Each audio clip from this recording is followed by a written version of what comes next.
الله أكبر الله أكبر الله أكبر الله أكبر الله أكبر الله أكبر.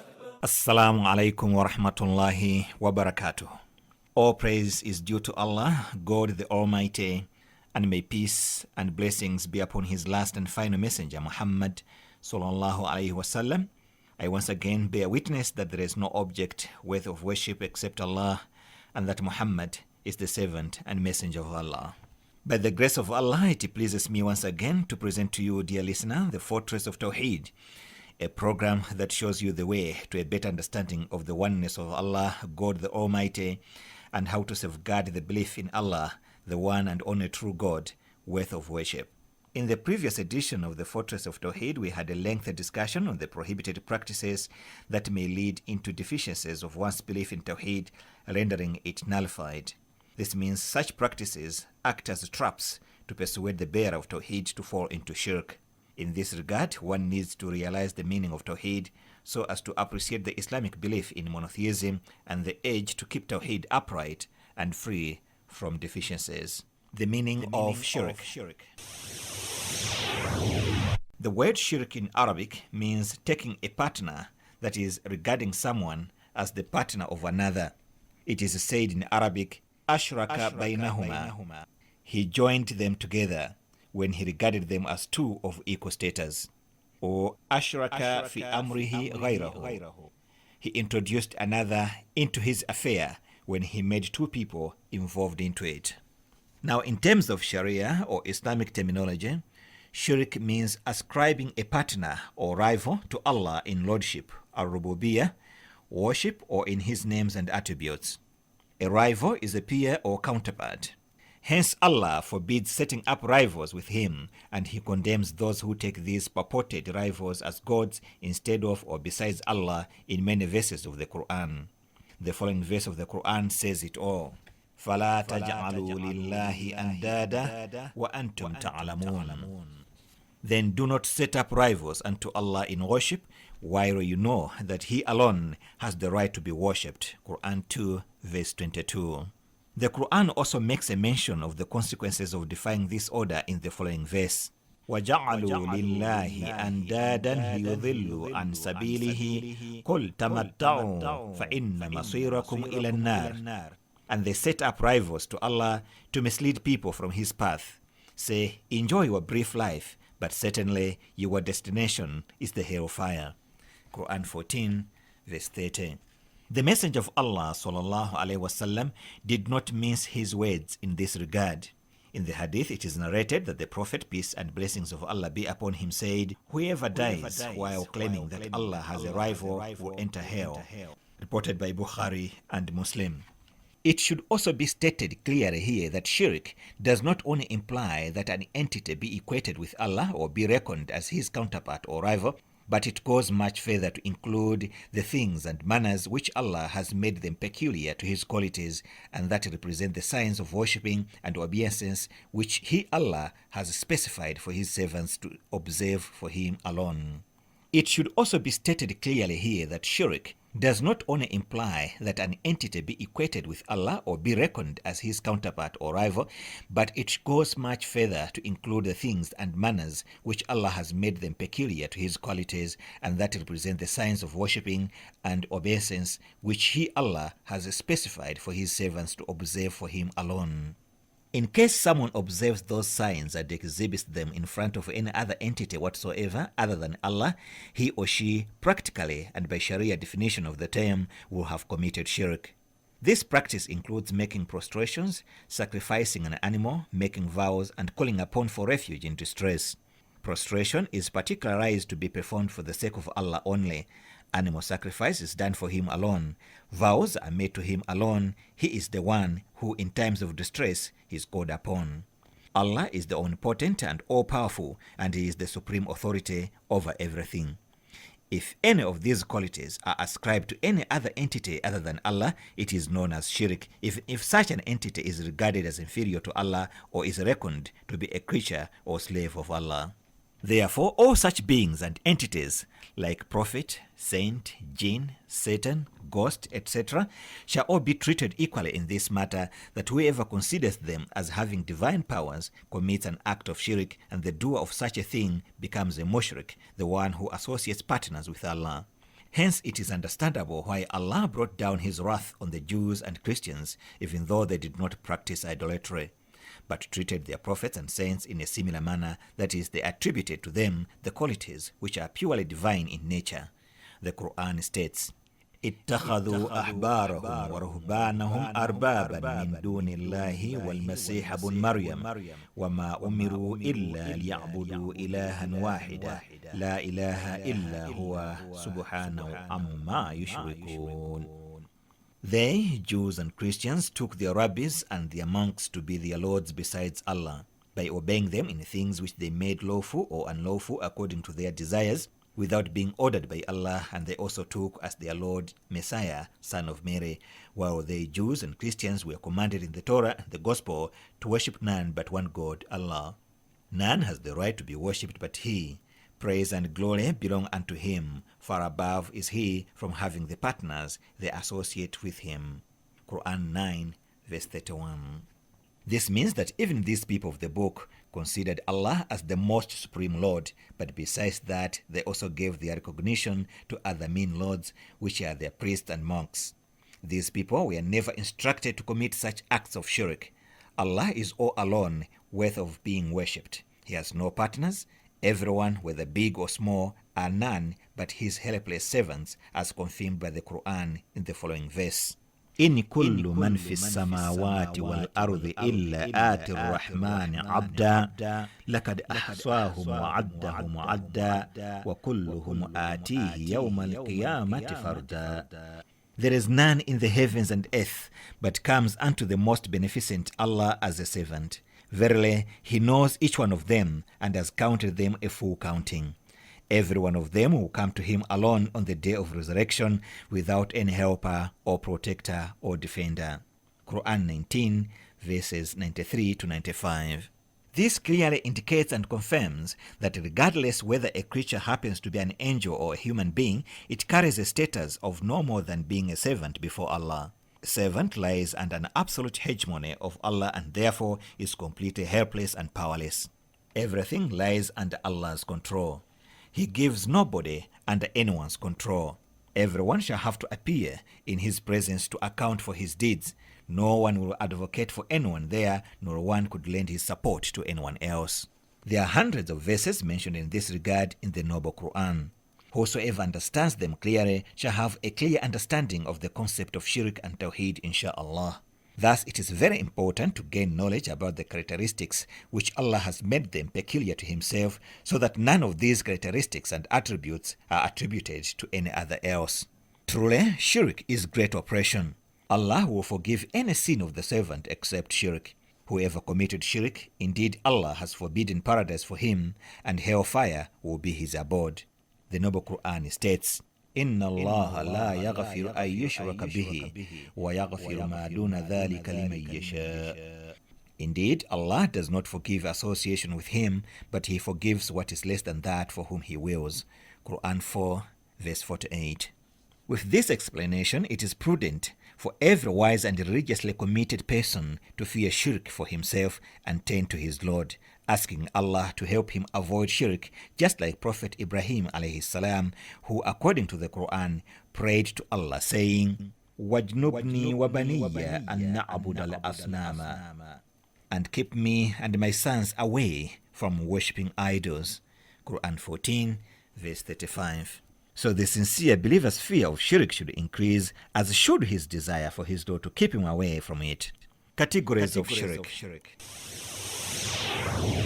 The teachings of Islam derived from the Quran and Sunnah teach us that shirk sometimes puts a person beyond the pale of Islam, and sometimes it does not. Hence, the Muslim scholars divided shirk into two categories, namely shirk akbar, major shirk, and shirk asghar, minor shirk. Now, what does major shirk entail?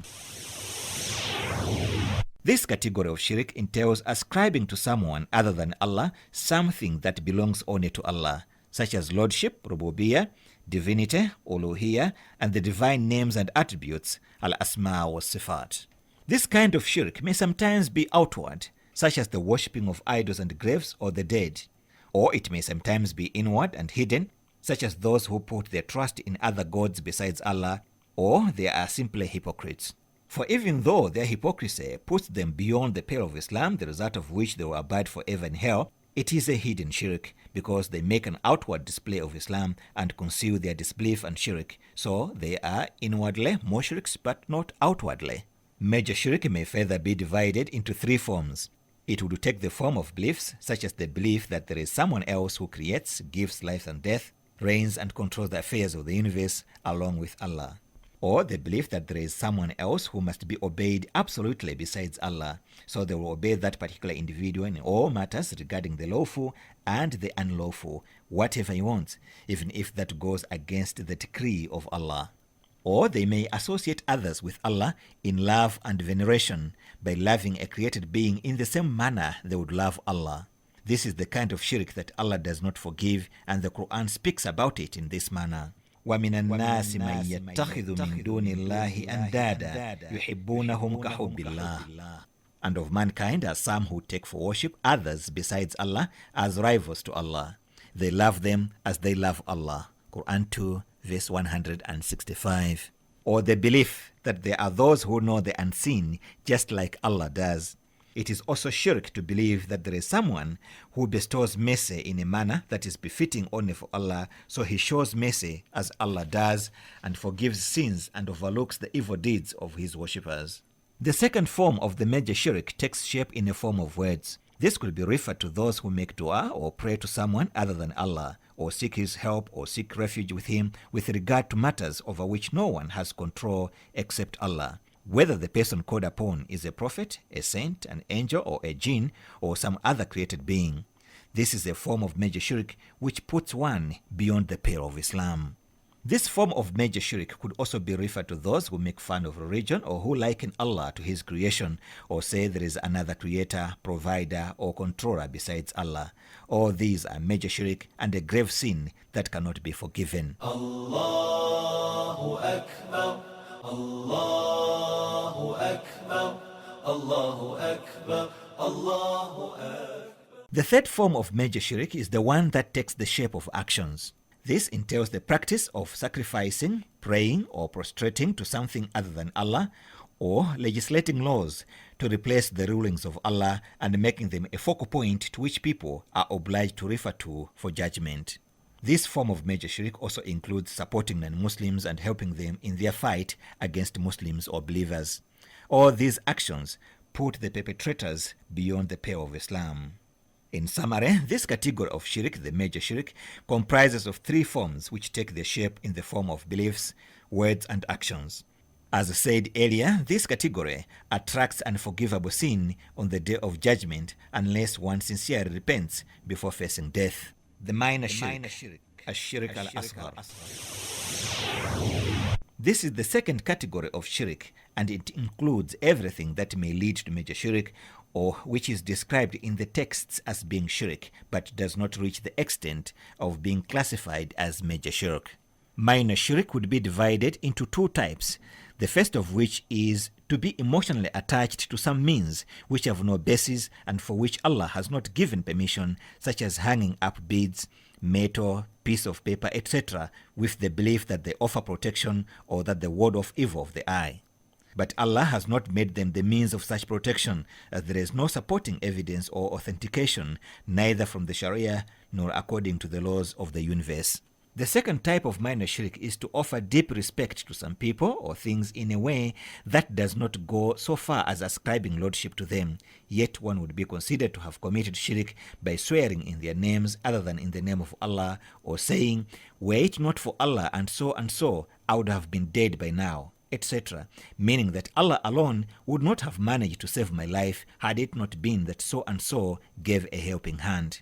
Just like the major shirk, minor shirk can also be perpetrated outwardly, such as wearing strings, amulets, etc., and inwardly, like a bit of showing off. It also takes shape of the three forms of beliefs, words, and actions. such as the belief that something may be a cause of bringing benefit or warding off harm when Allah has not made it so, or believing that there is barakah, blessing, in a particular thing when Allah has not made it so. It takes the form of words in circumstances where you happen to have said, for example, "We have been given rains by such and such a star," without necessarily believing that the stars could independently cause rains to fall, or swearing by something other than Allah without believing in venerating the thing sown or regarding it as equal with Allah, or saying, "Whatever Allah wills and you will," and so on. Minor shirk takes shape in the form of actions when one indulges in the practice of hanging up amulets or wearing strings to despair or ward off calamity. This is shirk because a person who attributes powers to a thing when Allah has not made it so, either according to the Sharia or according to the laws of the universe, has associated something with Allah. This also applies to one who touches a thing seeking its barakah, blessing, when Allah has not created barakah in it, such as kissing the doors of the mosque, touching their thresholds, seeking healing from their dust, and such other actions.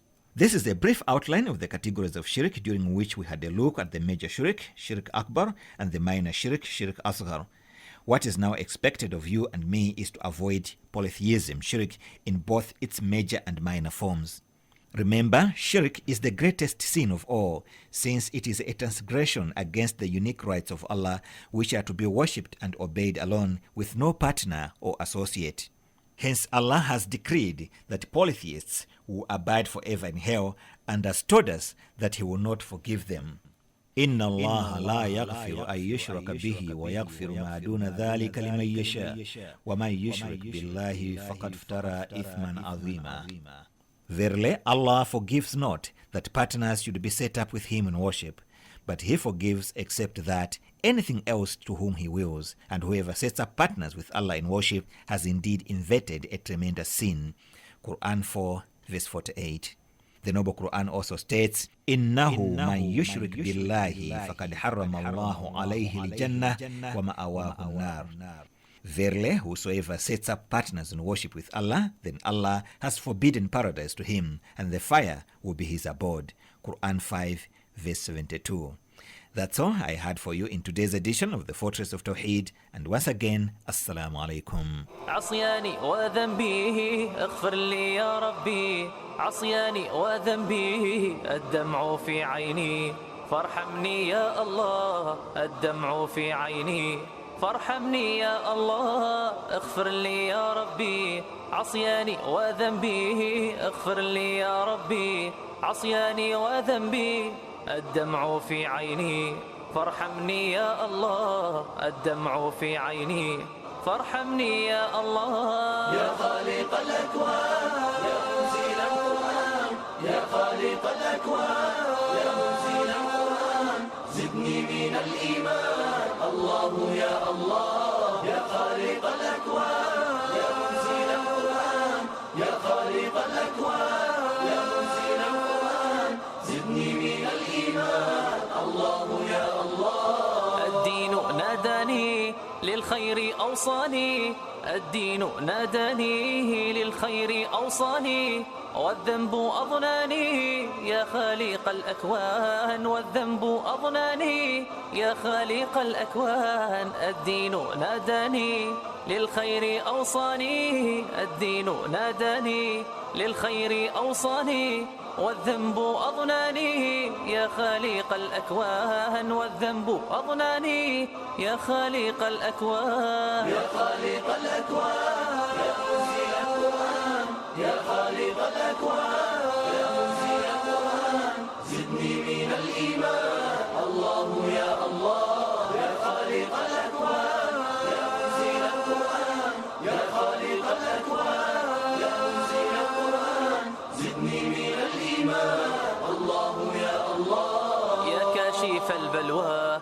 يا سامع النجوى، يا كاشف البلوى يا سامع النجوى، زدني من التقوى يا خالق الأكوان، زدني من التقوى يا خالق الأكوان يا كاشف البلوى يا سامع النجوى يا كاشف البلوى يا سامع النجوى زدني من التقوى يا خالق الأكوان زدني من التقوى يا خالق الأكوان يا خالق الأكوان يا منزل القرآن يا خالق الأكوان يا منزل القرآن زدني من الإيمان الله يا الله يا خالق الأكوان يا منزل القرآن يا خالق الأكوان يا منزل القرآن زدني من الإيمان الله يا الله.